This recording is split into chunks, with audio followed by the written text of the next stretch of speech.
Kapatid, saglit lang. Baka hindi ka pa nakakapagbasa ng Bible mo sa araw na ito. Hayaan mo na bahaginan kita ng isang napakagandang salita mula sa Diyos. At hayaan mo na ipagdasal kita sa araw na ito. Ang Bible verse for today na ibabahagi ko sa iyo ay magmumula sa 1 Corinthians chapter 10 verse 13. So ang nakapaloob dito, no trial greater than human endurance has overcome you. God is faithful and will not let you be tempted beyond your strength. He will give you, together with the temptation, the strength to escape and to resist. Mga kapatid, kung feeling mo na parang hinang-hina ka sa mga oras na ito sapagkat ikaw ay nilalamon ng isang tukso, isang kahinaan na lahat ay meron tayo. Ang bawat tukso. Temptations. Sabihin natin na tukso sa alak, tukso sa sigarilyo, tukso sa droga, tukso sa babae, tukso sa lalaki, tukso sa sugal, at iba't ibang uri ng tukso na kahit anong iwas mo ay pilit na lumalapit sa iyo. Kapatid, kung sa tingin mo na hirap ka, alalahanin mo ang sinabi ng Panginoon sa araw na ito sa iyo. Kailanman ay hindi ka niya iiwanan at bibigyan ka ng lakas upang sa gayoy malabanan mo ang tukso na gusto mong labanan. Mga kapatid, marami tayong temptation sa buhay. May iba't iba tayong nilalabanan at pinagdadaanan.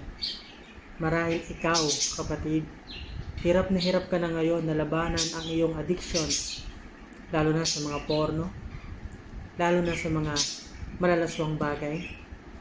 Pilit mo itong iniiwasan, ngunit ginagawa mo pa rin. Hindi tayo perpekto, mga kapatid. Ngunit kung hahayaan natin ang Panginoong Diyos ang siyang tumulong sa atin nang mapuksa ang temptation na yan, tumawag ka sa Kanya. Hindi sa lahat ng pagkakataon ay kaya mong labanang mag-isa ang tuksong iyan. Hindi lahat ng pagkakataon malalabanan natin ang mga tukso na dumadaan sa buhay natin. Lalo't lalo na ito yung mga bagay na nakasanayan na natin gawin. Alam ko na napakadaling sabihin pero napakahirap gawin. Lalo't ito ay tinatawag ng addiction sa katawan. Hindi tayo perpekto, mga kapatid. Ngunit ganun na lamang ang pag-ibig ng Diyos sa atin.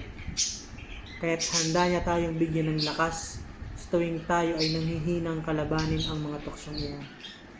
Sobrang saya ng Panginoon na nakikita niyang nalalabanan mo ito. Ngunit gusto rin ng Panginoon na ipasa Diyos mo ang temptation na iyan nang sa gayon siya ang lumaban para sa iyo.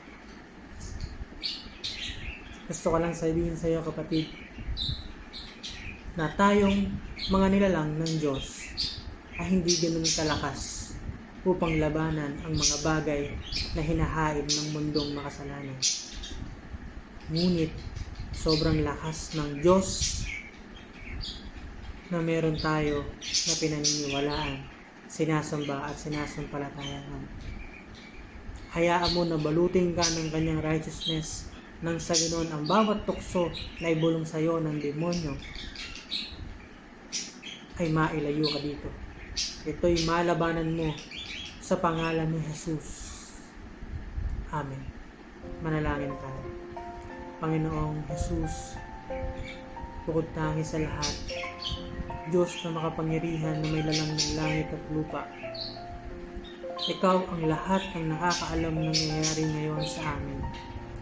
Marami kaming mga temptasyon, mga kahinaan na nilalabanan ngunit hindi namin magawa. Ngunit alam namin sa pangalan mo, O Jesus, sa iyong kapangyarihang mapagmahal, ang mga temptasyon na ito ay aming malalabanan. Ang mga temptasyon na ito, Panginoon, ay aming mapupuksa sa tulong mo. Ikaw lamang, Panginoon, ang siyang tanging kailangan namin sa mga oras na kami ay hirap na hirap na. Hirap na labanan ng tukso. Hirap na lumayo sa tukso. Sabi mo nga noon, masyadong malakas ang pananampalataya, ngunit mahina ang katawan. Kaya Panginoon, kami ay tumatawag sa iyo ng bigyan ng aming lakas, ng katawan, ng isipan at ng puso na labanan ang bawat tentasyon na dumadaan sa amin. Naway gabayan mo kami patungo sa landas mo, sa landas na patungo sa iyo.